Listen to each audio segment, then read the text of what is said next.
Deal or no deal, the president's economic agenda hangs in the balance as he jets to Europe for a climate summit. The Pentagon warns of a gathering threat in Afghanistan, and the joke cryptocurrency that now has a bigger market cap than some Fortune 500 companies. Thursday Need to Know. Let's go.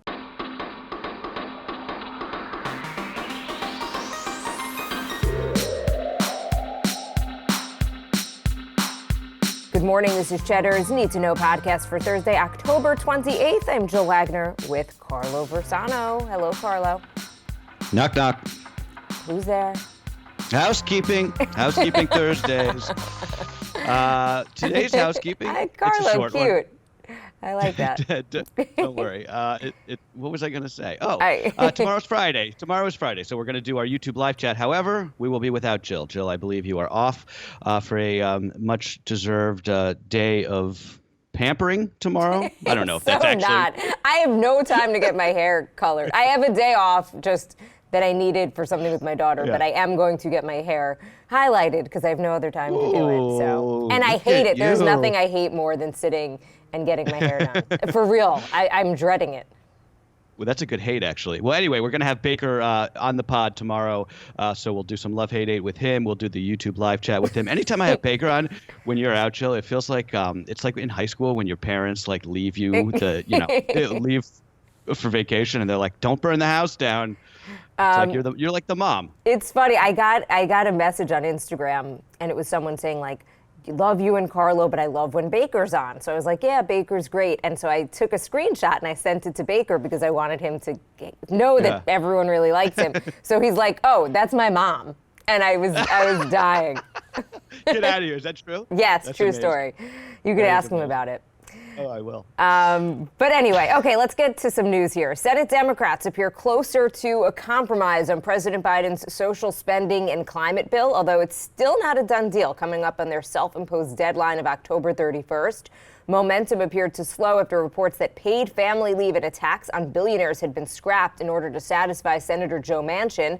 President Biden's meeting with all House Dems this morning to push for a vote on the also stalled infrastructure package, which progressives have said that they will not allow until the other bill is ready to go. That infrastructure package is the one that has bipartisan support.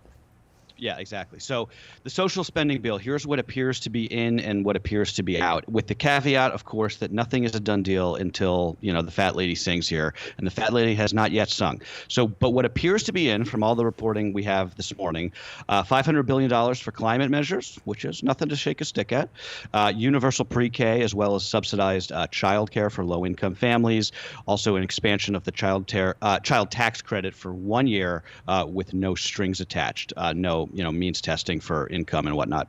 What's out, the billionaire's tax on unrealized capital gains that you mentioned, drug price controls, family leave, that's the big one, as well as free community college. So basically all the popular stuff appears to be on the cutting room floor here, which of course, this is what happens when there's no clear priority coming from the top here being President Biden. And, Biden's not at fault for, congressional obstruction or them not having a deal. He can't force Joe Manchin or Kyrsten Sinema to vote for something they don't want to vote for. But the problem is, and the reason why this is hitting his polls so badly, is that he campaigned, don't forget, on being the guy who can figure this stuff out after somebody like Trump, right? The guy who can bring the two sides together, the guy who knows how to sort of pull the levers of power in Congress. And I hate to say it, but he has not lived up to that, at least so far. Kyrsten Sinema, do you know anything about her background? It's pretty fascinating. Yeah, she actually started as a real left-wing progressive. That's sort of she was like a Green Party Yes, supporter, she was Ralph Nader's spokesperson at one point. And then she just, for various reasons, moved to the middle. I think when she wanted to run for state office, when a seat came available in Congress. But she's a fascinating person. The Daily just did a pretty good podcast on her that if you're interested in her background, I recommend you listen to. On the family leave stuff, to be clear, the United States is basically one of a handful of countries that does not actually require that employers provide paid time off for new parents.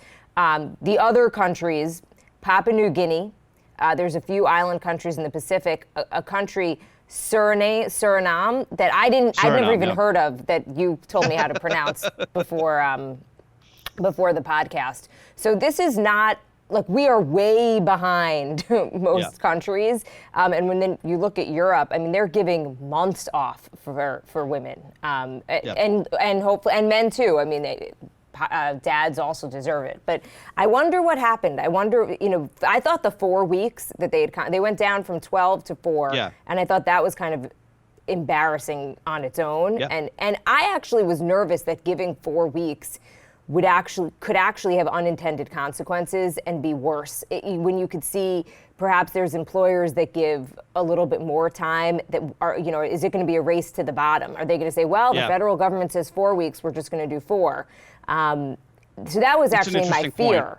But I don't know I don't know why. I guess the thinking is that Joe Manchin said that he wanted no paid leave. I don't get it. It's just kind of crazy. It seems like one of those things that, first of all, every parent in America, but most Americans would just agree that this is like the absolute bare minimum. Again, as my mother always says, this is the bare minimum. And if we can't even get 4 weeks past, it's truly going to be an embarrassment if they don't get this in. It's so depressing. The White House had been hoping that they were going to reach a deal before President Biden leaves today for a series of summits and meetings in Europe. That seems unlikely, but possible. The president's second big foreign trip starts with a visit to the Vatican to see Pope Francis, and then it ends with COP26, the UN Climate Summit in Glasgow. In between, Biden will attend the G20 in Rome, where he's going to be meeting face-to-face with French President Emmanuel Macron for the first time since that diplomatic flare-up over the submarine sales to Australia. Drama. Big drama with the French. I am looking forward to seeing what comes out of his meeting with Pope Francis, just given that President Biden is our second Catholic president, and him and the Pope are sort of similar in a lot of ways. So we'll probably talk a little bit more about that tomorrow once he's in Rome. The president's trip also means that the annual White House trick-or-treating event is not going to be happening this year for the first time in a while, just because he's not going to be there, which is, of course, fine, because nothing will ever top the clip from a couple of Halloweens ago when Trump was handing out. Do you remember this? I know what you're going to say. I'm picturing the video. Trump was handing out the candy to the trick-or-treaters, and he put the chocolate bar on the head of that kid that was dressed up as a minion. It is by far my favorite. There's so many funny Trump clips, but I'm going to put a GIF of it in the newsletter today because it still cracks me up. It's like, what were you doing exactly there? It's so weird. It's like he was like an alien. That's what it's like. It's like, are you human? Like, have you ever, you're a dad. Have your kids never gone trick-or-treating? Like, do you not? And it's funny. Do you ever listen to the Rewatchables podcast with Bill Simmons? It's great. I don't know why I'm just dropping podcast recommendations, but if you like movies, they basically it's a great one. They rewatch old favorite movies and break them down. They always say Tom Cruise. It's like clear that he just never did anything normal, because even when he's at a bar having, even like if there's a scene where he's at a bar having a drink, he's just not even holding it like a normal person holds the drink. That's what it felt like watching President Trump at the time. It was like, have you never experienced Halloween? What happened? You put the candy in the bag. Okay. Okay, I'm going to go look at that clip. Clearly, it still makes me laugh. Okay, Merck has agreed to let other drug makers produce generic versions of its antiviral COVID pill in a decision that could greatly expand access to the potentially life-changing drug in poor countries where vaccine supply is limited. Molnupiravir is the first pill that's been shown to be effective in treating COVID. It's currently before the FDA, which could approve it for use in the U.S. soon. But rich countries have already bought up most of the initial supply. Yeah, this is a big one. By granting a royalty-free license, which is what Merck is doing, that company is going to make it much easier to get that drug manufactured and sold on the cheap around the world in places like sub-Saharan Africa, where we know the vaccine situation is quite bad still. So good on them. Good on Merck. This is really great stuff. I mean, it's very unusual for a pharmaceutical company to make a potentially lucrative drug like this generic. And it's worth noting, none of the vaccine makers have agreed to do something similar to license those vaccines. Top Pentagon official said this week that ISIS-K could be capable of carrying out attacks inside the U.S. within the next year. Colin Kahl, the Undersecretary of Defense for Policy, told the Senate Armed Services Committee that the terror group operating in Afghanistan has the intent to launch attacks outside of that country, but they're just not in the operational stage just yet. They think within 6 months. That's not good, Carlo, to put it mildly.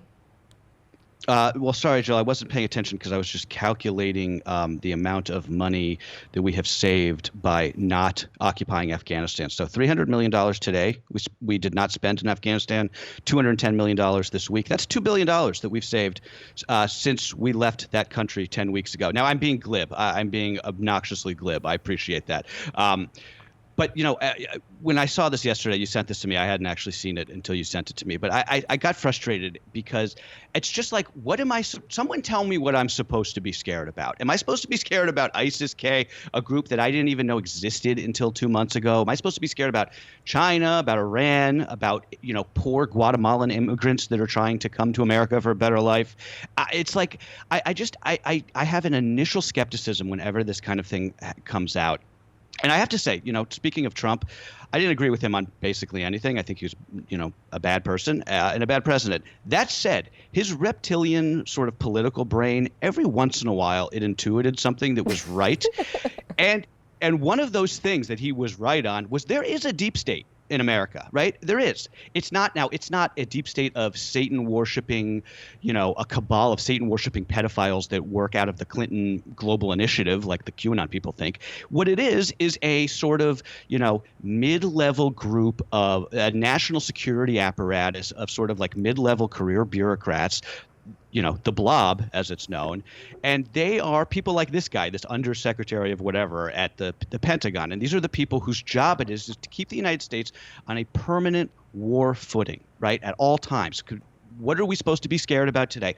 Because, as George Bush knew better than anybody else, when voters are scared, they go along with what you want them to go along with. So, again, I'm not saying that this may be a threat. It's possible. I don't know. I mean, and I'm not saying that this isn't like a scary world that we live in, right? I was in New York on 9/11. I know that this is not, the world is not a safe place.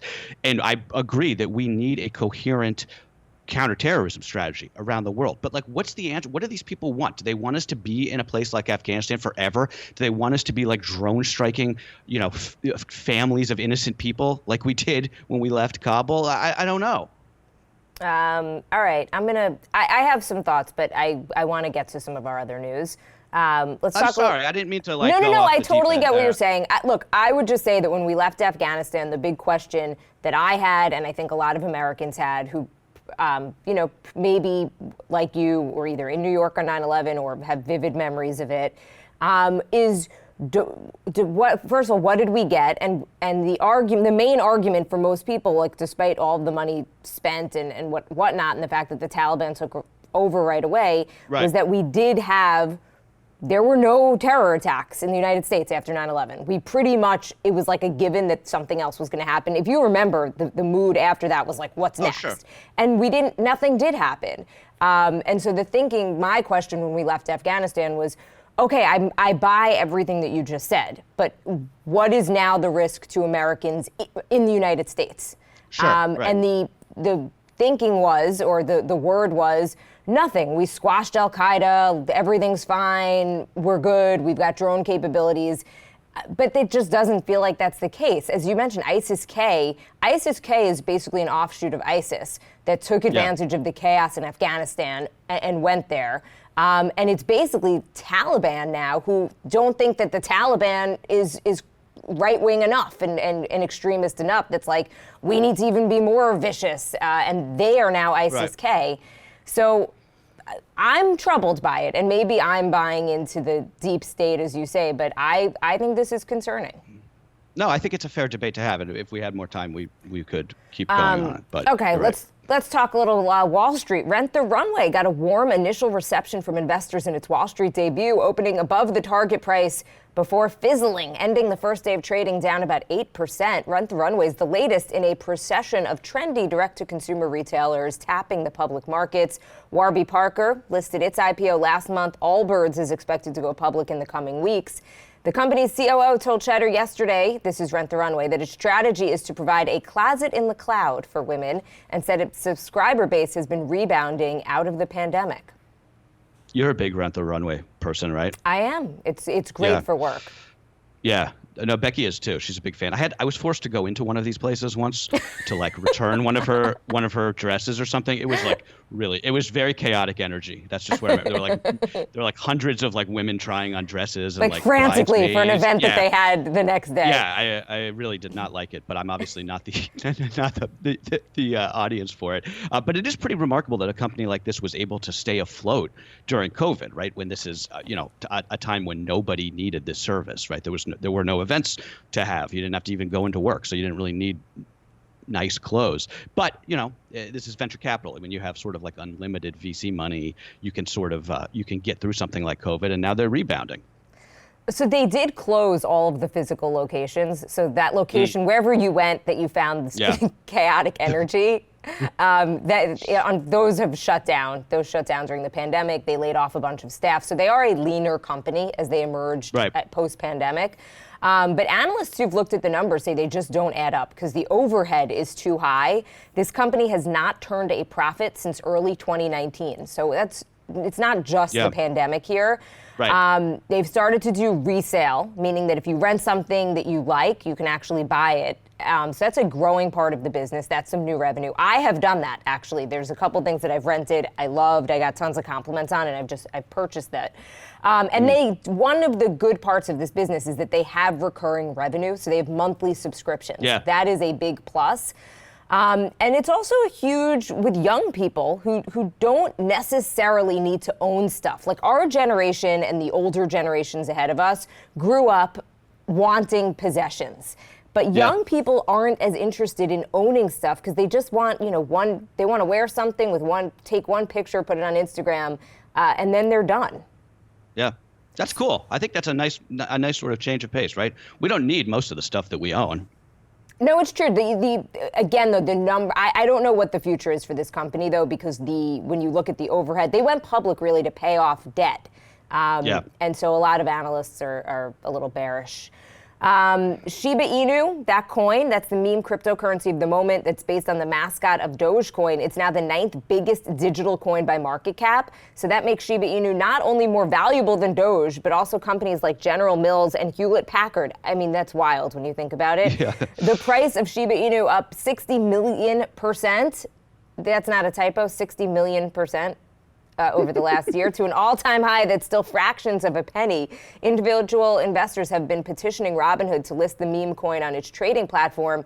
Robinhood up till now has basically said they're not ready to do it. They only have 7 coins and are looking to add, but they said there's just a lot of regulation around it.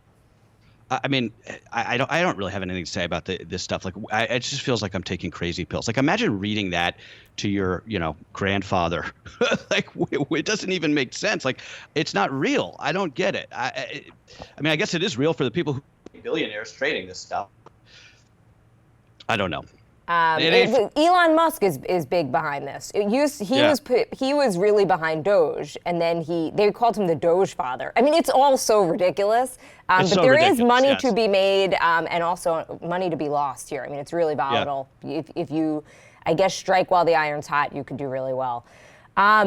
Okay, a little more to know before we go. Investigators have confirmed that a single live bullet fired by Alec Baldwin killed the Rust cinematographer Helena Hutchins. According to a newly revealed search warrant, the film's armorer, Hannah Gutierrez, told police that she checked the antique Colt 45 for hot rounds before it was given to Baldwin. The assistant director, David Halls, admitted that he should have checked Gutierrez's work more thoroughly before he handed that gun off to Baldwin, but didn't. The question here is why there were live rounds. The sheriffs have been on the ground there. They said they found numerous live rounds, which is just perplexing. Like, why are there live rounds at all on this movie set? This is just a case of many things going wrong at once and ending in tragedy. Top oil executives are going to testify to Congress today in a hearing about whether that industry misled the public and hindered action on climate change over decades. This is a big one. Executives from ExxonMobil, Chevron, BP, and Shell will answer questions under oath about whether their companies downplayed the realities of climate change for years. This will be the first time they had to do that. There's already comparisons out there to sort of the big tobacco hearings of the 90s. Look, I think the takeaway is that anytime you hear about a study that you have to figure out who's sponsoring it. It's like if you wanted to get a study about smoking and that it's not hazardous to your health, and then you find out, Philip Morris is basically the one who sponsored it. Just that's why it matters. So kind of look at the fine print. The Pentagon's top general, Mark Milley, confirmed for the first time that China had indeed carried out some kind of hypersonic test over the summer, calling it very close to being a new Sputnik moment.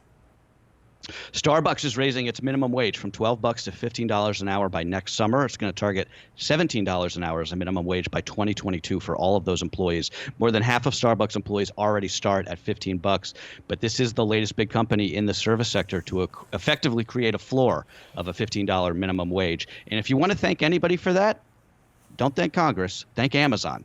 This would not be happening if Amazon hadn't done it first. The State Department has issued the first American passport with an X as an option for gender. The move is a fulfillment of a promise made by the Biden administration that passports would be more inclusive for people who identify as a gender other than male or female. Passport applicants will also be able to choose M or F without having to provide any kind of medical certification. And your World Series update for today, the Astros bounced back to take Game 2 of the World Series, beating the Braves 7-2 in Houston. That series is now tied 1 game apiece, and they're going into Atlanta for a 3-game stretch starting on Friday. The Braves are red hot at home. They've won 9 straight postseason games in Atlanta. All right, that is what you need to know for Thursday, October 28th. All right, guys, see you tomorrow.